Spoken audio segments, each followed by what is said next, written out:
On t'a toujours dit de partager, de t'ouvrir, de parler de tes projets, mais personne ne t'a jamais dit que certaines choses, si tu les gardes pour toi, peuvent littéralement changer ta vie. Aujourd'hui, je veux te parler de ce que tu dois absolument cacher. Pas par peur, pas par honte, mais pour te protéger, parce que tu as déjà assez souffert de l'avoir trop montré. La première chose que tu dois cacher, c'est ta douleur aux mauvaises personnes. Tu sais ce moment où tu te confies à quelqu'un et tu repars encore plus blessé qu'avant?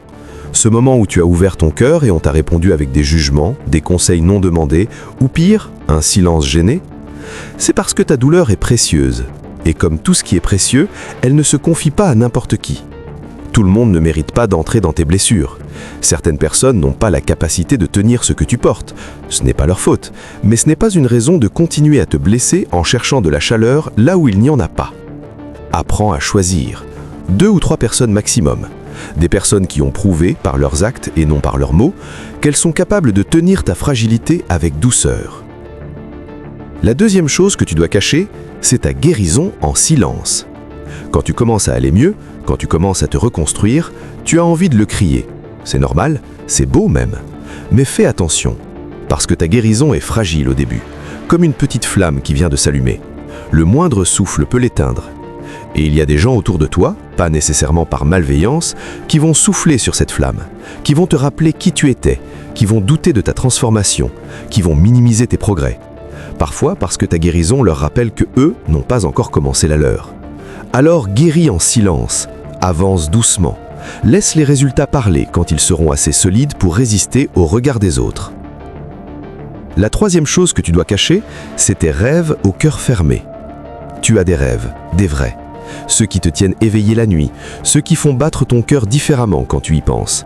Ces rêves-là, ils sont nés de ta douleur. Ils sont le sens que tu as choisi de donner à ce que tu as traversé. Ne les jette pas en pâture à des gens qui n'ont jamais osé rêver. Ne les expose pas à ceux qui ont choisi la sécurité et qui te diront que c'est irréaliste. Leur peur n'est pas ta vérité. Garde tes rêves comme tu gardes ce qu'il y a de plus intime en toi. Travaille dessus en silence. Construis en silence. Et un jour, le résultat sera là, visible, réel, impossible à nier. Ce que tu dois comprendre, c'est que le silence n'est pas une prison, c'est une protection. Tu as passé trop de temps à te mettre à nu devant des gens qui n'étaient pas prêts à te voir. Tu as trop souvent cherché la validation là où il n'y avait que du vide. Et chaque fois, tu es reparti un peu plus blessé, un peu plus convaincu que tu n'étais pas assez. Mais ce n'était pas toi le problème, c'était l'endroit où tu cherchais. À partir d'aujourd'hui, garde pour toi ce qui te construit. Partage seulement avec ceux qui méritent d'assister à ta renaissance. Et avance. Pas pour prouver quelque chose aux autres, pour te prouver à toi-même que tu étais capable depuis le début. Ta douleur t'a brisé, mais elle t'a aussi sculpté. Et ce que tu es en train de devenir, personne ne peut te l'enlever. Surtout pas ceux à qui tu as choisi de ne plus rien montrer. Si cette vidéo t'a parlé, écris juste « Je me protège » en commentaire. C'est ton premier acte de bienveillance envers toi-même. Abonne-toi.